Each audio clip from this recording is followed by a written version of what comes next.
ہارون رشید کی بیوی زبیدہ خاتون بڑی نیک اور دیندار ملکہ تھی۔ اس کو قرآن پاک سے اس قدر محبت تھی کہ اس نے اپنے گھر میں 300 حافظات تنہا پر رکھی ہوئی تھیں۔ اس نے ان کی شفٹیں بنائی ہوئی تھیں، ہر شفٹ میں 100 حافظات تھیں۔ ان حافظات کو محل کے مختلف کونوں، برآمدوں اور کمروں میں بٹھا دیا جاتا تھا اور ان کا کام اپنے شفٹ میں بیٹھ کر بس قرآن پڑھنا ہوتا تھا۔ اس طرح ہر وقت محل میں 100 حافظات کی قرات کی آواز آتی تھی۔ یہی وہ زبیدہ خاتون ہیں جن کو جب پتا چلا کہ جب لوگ سفر پہ جاتے ہیں تو ان کو راستے میں پانی نہیں ملتا تو آپ بے چین ہوئیں۔ ہر بیوی اپنے خاوند سے کوئی نہ کوئی فرمائش کرتی رہتی ہے۔ زبیدہ خاتون نے اپنے شوہر ہارون رشید سے نہر کی فرمائش کی کہ میرے دل کی ایک تمنا ہے کہ آپ نہر بنوائیں جو میدان عرفات تک پہنچے تاکہ حاجیوں کو اس سے پانی ملتا رہے۔ شوہر نے اپنی ملکہ کو مکمل اختیار دیا کہ اس نہر پہ جتنا مال خرچ ہو سکتا ہے کر لیں۔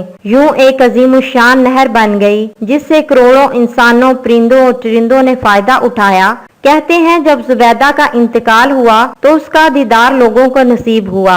کسی نے زبیدہ سے پوچھا کہ اللہ نے تیرے ساتھ کیا ماجرا کیا؟ تو زبیدہ نے کہا کہ بس اللہ نے مجھ پہ رحمت کی۔ اس نے کہا زبیدہ تیرے تو کام ہی اتنے بڑے تھے، لوگوں کے لیے نہر بنوائی تو بخشش تو ہونی ہی تھی۔ زبیدہ نے کہا کہ میری بخشش نہر کی وجہ سے نہیں ہوئی۔ جب میرا نہر والا عمل اللہ پاک کے سامنے پیش کیا گیا تو اللہ پاک نے فرمایا کہ تو نے تو نہر اس لیے بنوائی کہ تیرے پاس بیت المال کی مال و دولت تھی، اگر بیت المال نہیں ہوتا تو تم یہ نہر بنوا سکتی تھی۔ یہ کوئی ایسا اہم کام نہیں جس سے تیری بخشش ہو جائے، تو مجھے بتاؤ تم نے میرے لیے کون سا عمل کیا؟ زبیدہ خاتون کہتی ہیں کہ یہ سن کر میں ڈر گئی کہ میرے پاس تو کوئی ایسا عمل نہ تھا۔ اس گھبراہٹ میں اللہ پاک میری طرف متوجہ ہوئے، سارے اعمال میں صرف ایک ہی عمل ایسا ہے جو تو نے صرف میرے لیے کیا ہے۔ ایک بار جب تم کو بھوک لگی تھی اور کھانا کھا رہی تھی، منہ میں لقمہ ڈالنے سے پہلے اذان کی آواز تیرے کانوں میں آئی۔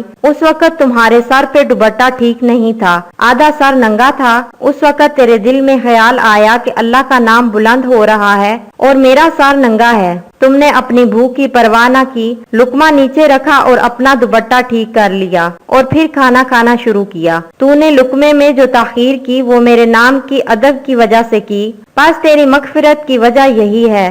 اللہ پاک اعمال کا چھوٹا بڑا ہونا نہیں دیکھتا، لاکھوں روپوں کے زکوٰۃ اور خیرات کو نہیں دیکھتا، وہ تو دل میں چھپے تقوی کو دیکھتا ہے۔